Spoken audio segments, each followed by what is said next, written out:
This is Agriculture Today, and I'm Shelby Varner with the K-State Radio Network. Starting today's show is K-State farm analyst LaVell Winsor and K-State Extension farm economist Robin Reid as they discuss the update they worked on for the online finances and the farm course.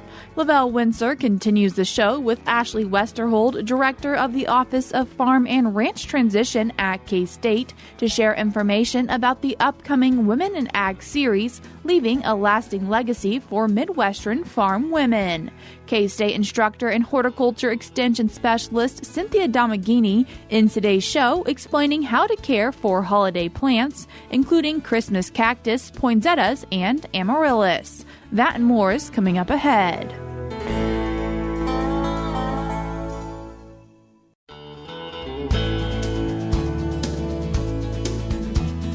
You're tuned in to Agriculture Today, and we start our Thursday show talking about an online farm course from K-State's Agricultural Economics Department with K-State Extension farm economist Robin Reid and K-State farm analyst LaVell Winsor. Robin, LaVell, thank you both so much for taking the time to join us today. Thank you for having us. Specifically wanting to talk about this online course, Finances and the Farm from the Ag Econ Department here at K-State, because it's seen a bit of a refresh and update. Well, Shelby, we have had this course actually in existence since 2021, and since then, 284 participants have actually already taken the class.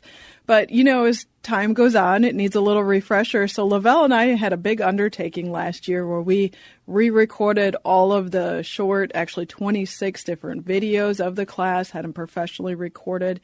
And then we also worked with some course designers to help make the class a little more interactive and a little more gamified for the participant, if that's a term that we can use. But basically, as they go through the class, what they're going to do is listen to short videos where they're learning the content. They're going to be doing some interactive activities to help reinforce the content. And then they're going to take, we call them quizzes, but they're really kind of just, make sure you understand, use this in an actual setting kind of activity where they're putting numbers into a financial statement and analyzing it. So that way they're learning it, they're using it, and they're applying it. So it walks through a number of different financial topics in that regard. And what are the different topics and content that's covered in this class? Yeah, so there's actually 7 different modules that we go through. So we start out with record keeping because, of course, that's the basis of creating all good financial statements. Then we go into balance sheets, income statements, enterprise budgets, go through the cash flow, family living, and goal setting as well. And so what we try to do is this course isn't really set up to be academic. It's really done with the producer in mind of how can you use this information to make good management decisions on your own farm? And how does your lender or other key resource people, how might they look at your financial statements and what would they be looking for? So that you yourself as a producer can look at your financials the same way and then use that information to make good management decisions. And so we try to weave that throughout the courses. We design this course so you can go through each module. You have an activity, as Robin mentioned, to kind of reinforce the concepts. And then our hope is that you then, as soon as you complete the module, you do that particular financial statement for your own farm. And this is a great time of the year to be doing that. Everybody's kind of looking at their records right now anyways. And so it's a good time to get set up for the next year. And when you mentioned doing an activity with these different lessons, is there a certain type of model farm that they follow? So we really tried to design this course for any producer to be able to relate to. Obviously, here in Kansas, a lot of our agriculture is row crops and beef cattle. So that's kind of one of the farms that they can use to do the interactive activities with. But the other one we have in there is more of a vegetable, honeybee, and laying hen operation where they're marketing more to farmers markets and CSA.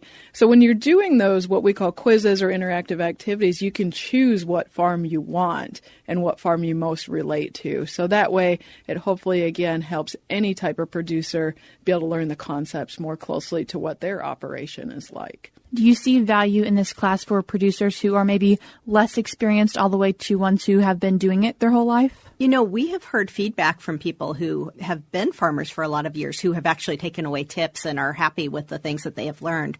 We certainly have a lot of beginner farmers who also take this.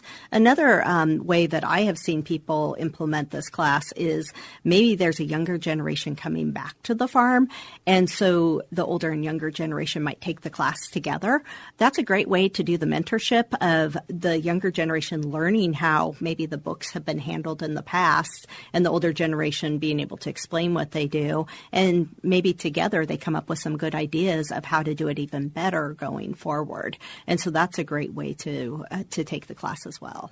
And why might this class be something really valuable when we look at 2025? It looks like we may be going into a little more difficult time in agriculture. Obviously, lower commodity prices in the crops, and cattle are doing well, and that's a good thing. But there's a lot of uncertainty in agriculture. Interest rates are just extremely high. There's a lot of uncertainty. We have a lot of supply. What does our demand situation look like on the world market? What do tariffs mean? It's going to be extremely important for people to really have a tight eye on what their finances look like. And I think it's just going to be a really critical thing to be managing our finances going forward in agriculture. What is the commitment to taking this class? So when a participant signs up for the class, they actually have 6 months to complete it. But we really recommend, and what we mostly see is doing it within 2 to 3 weeks, where you do what we call a module. It's kind of just one lesson. Do 2 or 3 lessons a week.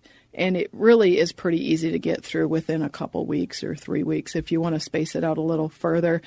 The nice thing is you do have access to that content for 6 months. So we've actually heard from participants how nice it is to go back and actually watch a video again for a second time, or take one of our spreadsheets and do their financial statement and work on it some more. So yeah, the access is for 6 months, but really to take the class, I really like people to sign up for it when they know they have time to take it. And right now, going to the holidays might be a little busy, but we know that farmers typically have that window in the wintertime here where things are a little less busy. So really now is a great time to be taking that class. Is there an average time commitment it takes to get that class completed? There's 4 hours of video content across 26 different videos, but then you do have the time for the interactive activities and quizzes. And so I don't really know kind of the average time it takes, but I would call just, a lesson for a couple of hours every other night for 2 weeks. For people taking these courses, are they taught by both of you, Robin and LaVell? Robin and I are the teachers of each one of these. So yes, you hear from the two of us. And I would add to that, one of the other neat things, as you're taking the class and if you have questions, LaVell and I are also here to support you. I actually had a participant just a few months ago that took the class, was applying for an FSA beginning farmer loan, and she was working on her balance sheet and her cash flow. And she said, hey, can you look at this for me? And so her and I talked over Zoom and went through it, and she was able to get her loan through FSA. So not saying every participant needs to go to that level, but we are here as a resource for the participants of our class. And you mentioned the Farm Service Agency, and how does this class maybe support people who are working with the Farm Service Agency? So I would recommend, if you, especially beginning farmers, are going to work with a Farm Service Agency loan, go ahead and take this class ahead of time. And that way you learn about those financial statements that go right into your application for that loan with Farm Service Agency. And then it's also a checkbox on that application that you've already have done your FSA borrowers training credits. Now, if you already have a loan, a lot of times you're required to do a class like ours within 2 years of that loan. But overall, yes, this class, you can either take it for education only or you can take it to satisfy Farm Service Agency borrower training credits. What states is this course accepted for FSA borrower training credits? Yeah, so we've been approved in Kansas for FSA borrower training for several years, and we also have included the surrounding states this year. So we have added Colorado, Illinois, Iowa, Missouri, Montana, Nebraska, North Dakota, Oklahoma, South Dakota, and Wyoming. What does registration costs look like? So if you want to do it for FSA Borrowers Train Credit, that is $300 to take the class. There's a little more hands-on paperwork and stuff that is done. And then if you just do it for education only, that is $100. So I feel like very economical in these times just to be learning these concepts and applying them to your farm. And also wanting to take the time to mention just one other online farm course that you guys have. It's the risk management on the farm. Yes. And so this was a course that we developed a couple of years ago. And of course, risk management is critically important as well. And that really focuses on the government programs, crop insurance and crop marketing. And there's also beef marketing on there as well. And both of these courses can be found at agmanager.info under the events tab is where a person can sign up for either one of them. And that risk management on the farm, similar to the education only, is also $100 as well. With these two different farm online courses, really a good pairing to maybe not take simultaneously, but maybe back to back. Yeah, so I would recommend maybe even taking the finance one first and then the risk management one. You know, timing-wise with the risk management class, our crop insurance deadline is typically March 15th for our spring planted crops. It was last fall for our wheat. So that'll be a key deadline, taking this class before that. And then we fully anticipate another extension of the 2018 Farm Bill where farmers are going to be choosing between PLC and ARC for their farm programs in 2025. And typically the deadline on this is also March 15th. So very timely in taking those lessons as well. LaVell, Robin, I appreciate you both taking the time to join us today and share with us some information about some courses. Thank you. That was K-State Farm Analyst LaVell Winsor and K-State Extension Farm Economist Robin Reid. I will link the resources that we talked about in today's show notes on agtoday.net. We're cutting to a short break now, but we'll be right back.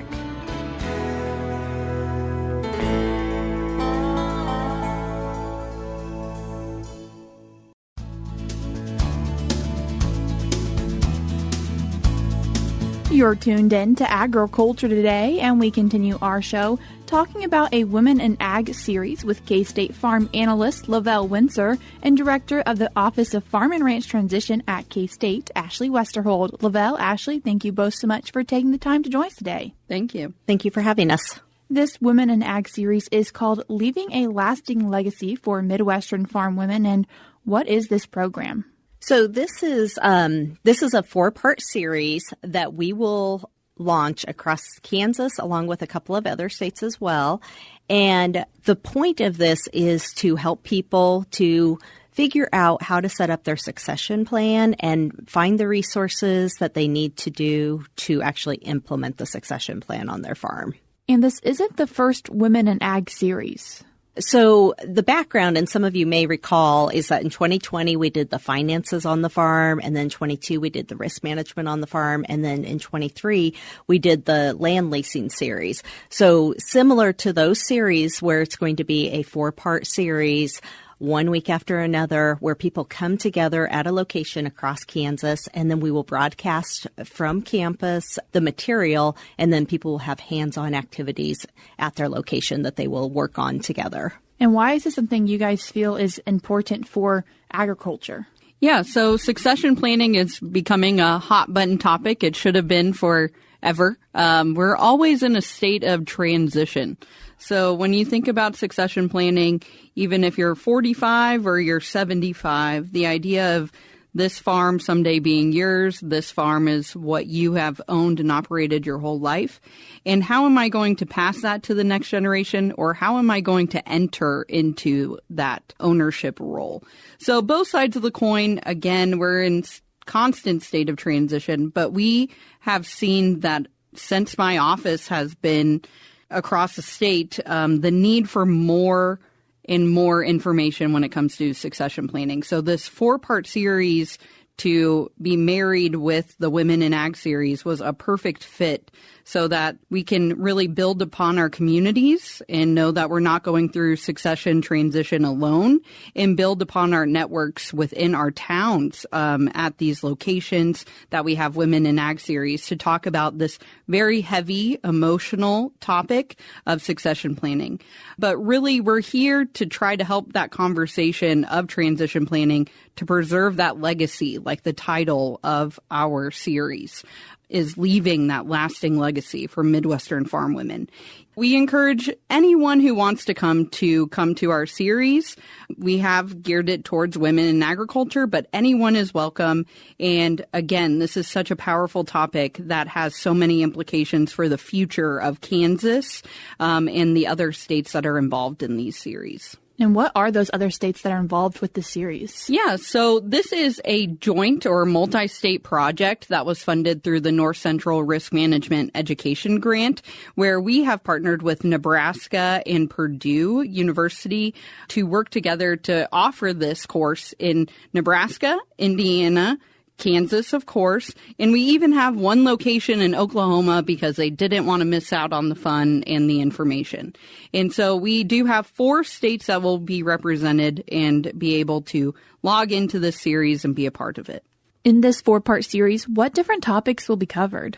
So we're going to kick off the series with motivation for success. So this will be a real life story of a family who has gone through succession planning and some of the hardships and the pitfalls that they had, but also how they came out on the other side of it. And that'll kind of set us up. And then the second night, we will talk about communication around the succession planning. And that particular session, Ashlee and I will actually lead that. Each of these sessions will have hands-on activities. Similar to the other series that we've done in the past, one of the most important parts is leaving the families with hands-on materials. How can they go forward step by step? What are some pieces and things that they can put into on their farm? Then the third night will be the financial aspects of a transition plan. And of course, we just can't even talk about succession planning without even talking about the financials. It's just too much wrapped together. And then finally, for the fourth night, the legal aspects will be discussed. And that will be an attorney who will walk us through a lot of the very important things. We'll also talk about how you can pick a provider, all of those pieces. And so the goal will be with all 4 of these nights to give people tools. They can take them home. They can work with them with their families and start to really put that succession plan together. There's many, many families that we've seen numerous times at conferences over the years, and they say they would like to go forward and create a succession plan, but then they're at the next meeting again and they haven't really taken a step forward. So we're really hopeful that we can provide hands-on tools that they can take the steps forward for their family. Many in-person locations, but also a Zoom option for people? Yes. So there's actually 63 locations across the whole entire 4-state region. 35 of those locations in Kansas, but then there's also the Zoom option. So if they're, especially succession planning, there's off-farm heirs, people who don't live in our state perhaps, or they're just afar. And so there is the Zoom option available as well. But we do highly encourage people to attend in person. We have seen the benefits just be quite significant of the people who attend in the locations. They get to know the other people that are also attending. They hear the stories. They realize their situation isn't the worst one out there, but they also get a motivation to move forward and execute on their plans. What are the different dates for this series? The first date, our kickoff date, is January 21st. Then we have January 28th, February 4th, and February 11th. And each program, depending on your location, has a different start time. If you want to find more information about your time zone or when the program starts for your area, check in with your local office or your local site, and you would be able to find that information. We also should have that information on agmanager.info, leaving a lasting legacy for Midwestern Farm Women. What does cost of registration look like, and are there any deadlines? Yes, so people do need to register prior to January 12th. And that registration fee is $60. If they register after January 12th, the registration goes up to $75, and they're not necessarily guaranteed a workbook because they will receive a workbook that has a lot of great materials that are very helpful in it. So we do encourage early registration. The folks who want to participate online, that registration is $75. And once again, they will be mailed the workbook that has all the materials in it, but really encourage a little sooner. The sooner the better for registration. For most of our Kansas locations, what time does this event get started? If you are in the central time zone, the time that the program starts at your location will be 5 o'clock. If you are in mountain time, then that time has actually been very flexible with some of the host sites. We don't want you eating dinner at 4 o'clock. So we are trying to make sure that everyone across our 3 different time zones have a rational time to start this meeting and a time to end. And so, again, most of our central time zone, we will start at 5 and we will end at 8 o'clock each evening. For the ones in our central time zone, are they getting provided dinner? Yes. So they will receive supper when they get there, and then it will go into the speaker will come across Zoom. The featured speaker for the evening will speak across Zoom. And then there will be a hands-on activity that will be done at the location to reinforce and help the participants to take steps to go forward with their own succession plan. Ashlee, LaVell, as we wrap up today's conversation, what's that final push you have for people to look into and hopefully attend this event? If you right now are in the middle of a transition or thinking, oh gosh, I should start thinking about how to transition to the next generation, or I am just curious at what this Women in Ag program can provide, I would say sign up for the series, meet the local people that are involved in your town, in your township, in a 4-county area, wherever your local base or the series will be broadcasted to. But the important part of these Women in Ag series is the networking aspect, working together with other women who are in very similar situations that you are in being able to build those relationships to help keep each other accountable. And there's not a bigger subject to want an accountability coach than succession planning. Keeping on top of, have you taken that first step to talk with a lawyer? Have you taken the first step to even talk to your husband or wife? Succession planning has many steps, and it is a very large, daunting process that having a network of women who are in a similar boat to you is worth that $60. Having that accountability coach of friends, of neighbors.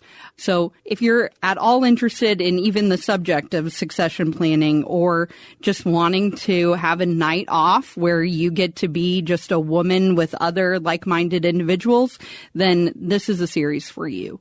And we hope that you all can join us. LaVell, Ashlee, I appreciate you both taking the time to join us today. Thank you. That was the director of the Office of Farm and Ranch Transition at K-State, Ashlee Westerhold, and K-State Farm Analyst, LaVell Winsor.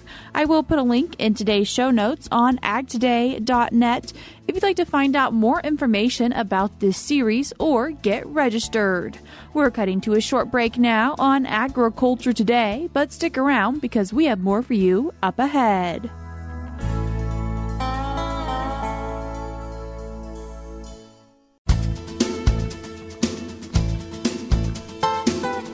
This is Agriculture Today. Along with Shelby Varner, I'm Jeff Wickman.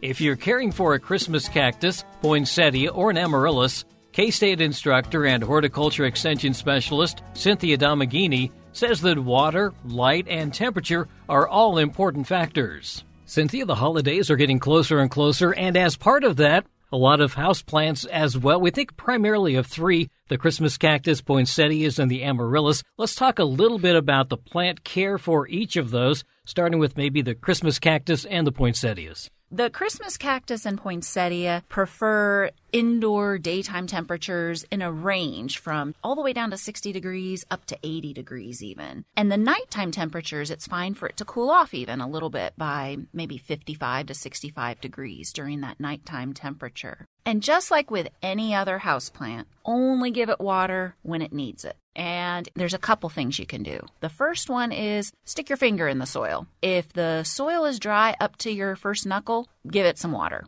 The other way is to lift the pot up. And if it feels lightweight, give it some water. Now, when you give it water, though, the way I handle this is I put the plant in the sink and I water it in the sink until the water drains out the bottom. Often, poinsettias especially will come in a foil wrap, and that's going to trap all of the water, and you don't want the pot sitting in water. So take that foil wrap off. If the pot is sitting in a saucer, take it out of that saucer. Let the water drain out of the bottom of the container in the sink, and when it's done draining, then you can put it back in the foil wrap or in the saucer. That's one of the most common mistakes, isn't it? Is probably overwatering our houseplants. Exactly. We love our plants too much, and we give them too much water. It drowns the roots. There's not enough air in the soil, and eventually the roots will rot and the plant will die. Does location matter at all? I know a lot of times these end up on a dining room table. Ideally, they would be getting some sunlight. The plants are getting their energy from that sunlight or artificial lighting if you have that available. Those are two options. But at the same time, too much sunlight will cause the blooms to end prematurely. So finding that balance of how much light to give your plant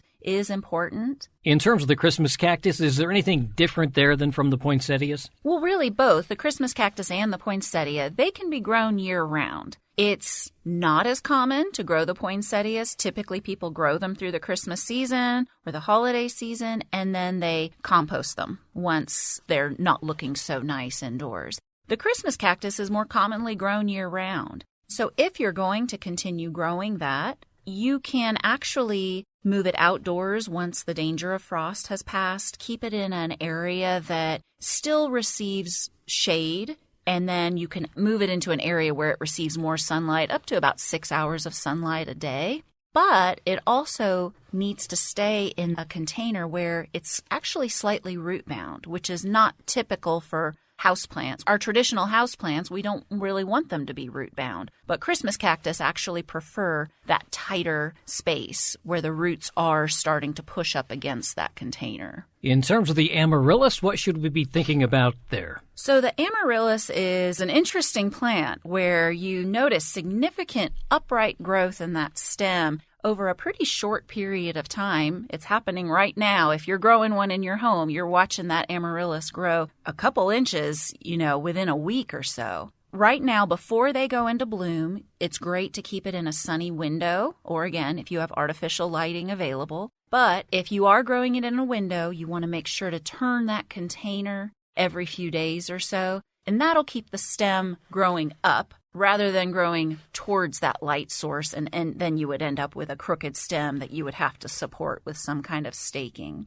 Once it does start to bloom, then you can move it away from that light source, and that's going to help the blooms last longer. Some people are really anxious about caring for some of these that look like they're more exotic, but if you're providing those basic needs, water as needed, not on a regular schedule, just as the plant tells you it needs it, and provide it that light source, you're going to do all right.